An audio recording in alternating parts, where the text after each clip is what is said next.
स्वागत है दोस्तों आपके अपने YouTube चैनल पुलिस एकेडमी पर। आज हम सबसे प्यारे टॉपिक और इतिहास के जाने माने राजा के बारे में पढ़ेंगे। नाम है चंद्रगुप्त मौर्य, मौर्य वंश का संस्थापक। तो बात होती है मगध साम्राज्य। मगध साम्राज्य में शासन था नंद वंश के राजा हुआ करते थे गणानंद। और ये बात है जब सिकंदर अपनी विश्व विजेता बनने की ओर आगे बढ़ रहा था और भारत की तरफ आ रहा था, तब एक भारत का शिक्षक सामान्य सा नाम था कौटिल्य। तो कौटिल्य या इन्हें चाणक्य भी कहते हैं। तो इन्होंने भारत पर खतरा देखा और ये जाते हैं दरबार में, किसके? गणानंद के दरबार में। अब देखो साहब, गणानंद का दरबार में जावे बनना गणानंद जी पेक सेक लगावे और मौज उड़ावे सा। ए बार बार विनती करे मंत्रियों ने कहे सा गणानंद से मिलाया जाए, लेकिन ए मंत्र मुक्त था सा, दारूड़ी पीवा मौजा उड़ावा। जरे कौटिल्य कहते हैं कि गणानंद को बुलाया जाए, तब गणानंद दरबार में उपस्थित होता है और कहता है कि क्या काम है जो मेरा बुलावा आया है। तब गणानंद कहता है कि मुझे आपने डिस्टर्ब क्यों किया। तब कौटिल्य कहता है कि एक यूनान का शासक है, नाम है सिकंदर, वह भारत की ओर आगे बढ़ रहा है।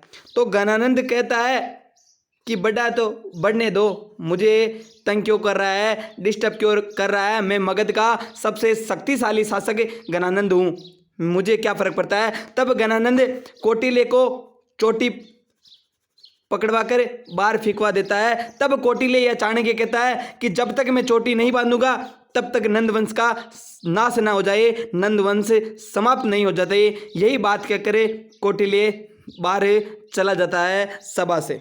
फिर आगे चलकर एक जंगल में एक बालक मिलता है, उसका नाम है चंद्रगुप्त मौर्य। वह राज किलम गेम खेल कर रहे थे, जिसकी समझदारी देखकर चाणक्य ने चंद्रगुप्त को तक्षशिला में शिक्षा के लिए भेज दिया।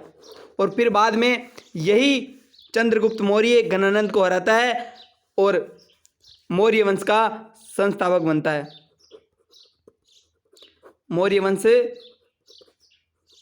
का संस्थापक। और फिर जब सिकंदर का सेनापति सेल्यूकस निकेटर, नाम क्या जी? सेल्यूकस निकेटर,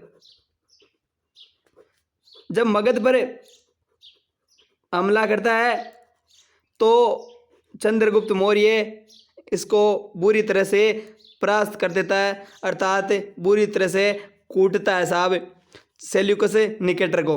अब सेल्यूकस निकेटर किसका सेनापति है? सिकंदर का सेनापति साहब। अब सिकंदर को क्या जवाब दे सेल्यूकस निकेटर कि मैं तो कुटीज आएगा सा।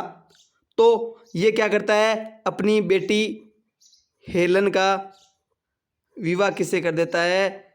चंद्रगुप्त मौर्य से कर देता है और एक प्रकार से समझौता कर लेता है। अब कह दे कि पावना है जे चलाओ जी चाल जैसा। उसके बाद में हेलन की देखभाल करने के लिए, या हेलन सही है कौन। अब देखो मगध में या बिहार में बात करें तो अट्टे तो आपने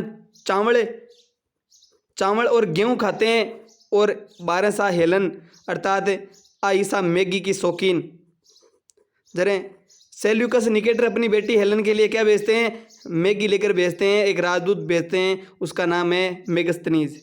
तो चंद्रगुप्त मौर्य के काल में आने वाला शासक था राजदूत मेगस्थनीज था, जिसने बाद में क्या लिखी? इंडिका पुस्तक लिखी, अर्थात मैगी को इंडिया में फैला दिया। तो मेगस्थनीज ने कौन सी पुस्तक लिखी? इंडिया में इंडिका पुस्तक लिखी। और चंद्रगुप्त मौर्य के बाद में एक शासक आता है, उसका नाम था बिंदुसार, और इसके काल में आता है राजदूत डाईमेकस।